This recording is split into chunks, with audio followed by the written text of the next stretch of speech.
बोलो श्री रामचंद्र की जय. बोलो ಶ್ರೀ ರಾಮಚಂದ್ರ ಕಿ ಜೈ. ಶಿವರಾಮ್ ಅಡಿಗ ಅಂತ ಹೊಸಕೆರೆಹಳ್ಳಿ ಗುರುದತ್ತ ಲೇಔಟ್ ಅವರು. ನಮಗೆ ಭಾಳ ಖುಷಿ ಆಗ್ತಾ ಇದೆ, ಯಾಕಂದ್ರೆ ನಾವು ಈ ಮೊದಲನೇ ದಿವಸದ ಪಬ್ಲಿಕ್ ಭೇಟಿಯಲ್ಲಿ ದೇವಸ್ಥಾನ ದರ್ಶನ ಮಾಡೋ ಭಾಗ್ಯ ಸಿಕ್ಕಿದೆ. ಆದರೆ ಇಲ್ಲಿಂದ ಆಡಳಿತ ವರ್ಗದವರಿಗೆ, ಪೊಲೀಸ್ ರಕ್ಷಕ ವರ್ಗದವರಿಗೆ ಅವರು ಇತಿಮಿತಿ ಮೀರಿ ಜನ ಬಂದುಬಿಟ್ಟಿದ್ದಾರೆ.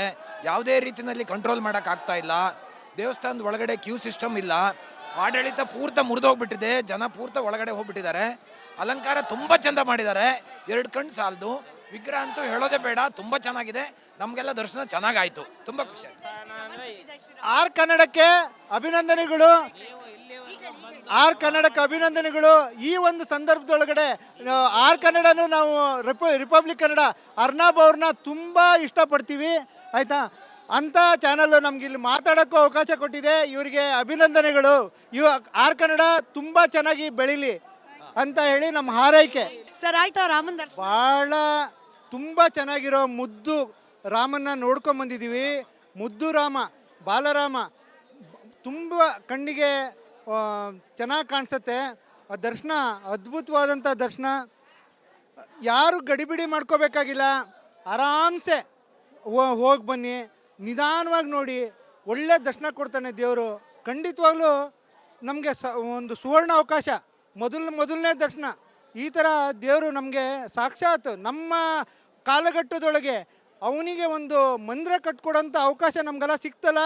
ಇದೊಂದು ನಮಗೆ ಆನಂದ ಬಾಷ್ಪ, ಆ ಸಂತೋಷ ಇದಾಗಿರೋ ನಮ್ಮ ಮನಸ್ಸಿಗೆ ಆಗಿರೋಂಥ ಸಂತೋಷನ ನನಗೆ ಹೇಳ್ಕೊಳಕ್ಕೆ ಇದಾಗ್ತಾಯಿಲ್ಲ, ಅಷ್ಟು ತುಂಬಿ ಬಂದಿದೆ. ನಮ್ಮ ಕನ್ನಡಿಗರ ಸೌಭಾಗ್ಯ.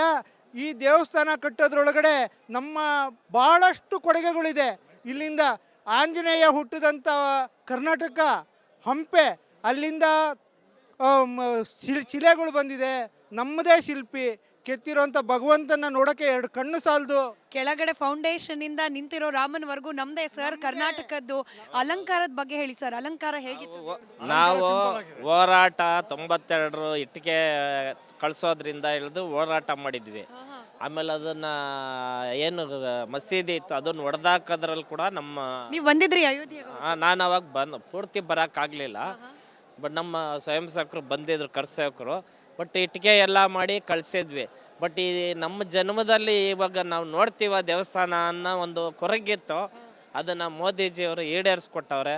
ನಮ್ಮ ಒಂದು ಹಿಂದೂಗಳಾಗಿ ಒಂದು ಪವಿತ್ರ ಸ್ಥಾನ ಅಯೋಧ್ಯೆ ಇವತ್ತು ನಾವು ಕಣ್ ತುಂಬ್ಕೊಳ್ಳೋಕೆ ಬಹಳ ಜನ ಹೇಳ್ತಿದ್ದಾರೆ ಕಾಶಿ ಆಯ್ತು, ಈಗ ಅಯೋಧ್ಯೆ ಆಯ್ತು, ಕಾಶಿ ಮಥುರಾ ಬಾಕಿ ಇದೆ ಅಂತ ಹೇಳಿ. ಹೌದು, ಅಲ್ಲ ಮಥುರಾ ಕಾಶಿ ಬಾಕಿ ಇದೆ, ಆದರೆ ಅಯೋಧ್ಯೆ ಮುಗಿಸೋದ್ವಲ್ಲ, ಇನ್ನೆರಡು ತಗೋತೀವಿ ಅನ್ನೋ ಧೈರ್ಯ ನಮಗಿದೆ. ಯಾಕಂದ್ರೆ ನಮ್ಮ ಅಕ್ಕದು ನಮ್ಮ ಜನ್ಮಭೂಮಿಲಿ ನಮ್ಮದು ಇರೋಂಥ ನಾವು ತಗೊಳ್ದೆ ಇನ್ಯಾರು ಕೇಳಬೇಕು? ಅವ್ರನ್ನ ಅನುಮತಿ ಅವಶ್ಯಕತೆ ಇಲ್ಲ. ನಮ್ಮದೇ ಜಾಗ ನಾವು ತಗೋತೀವಿ, ಯಾರನ್ನೇನು ಕೇಳೋ ಅವಶ್ಯಕತೆ ಇದೆಯಾ?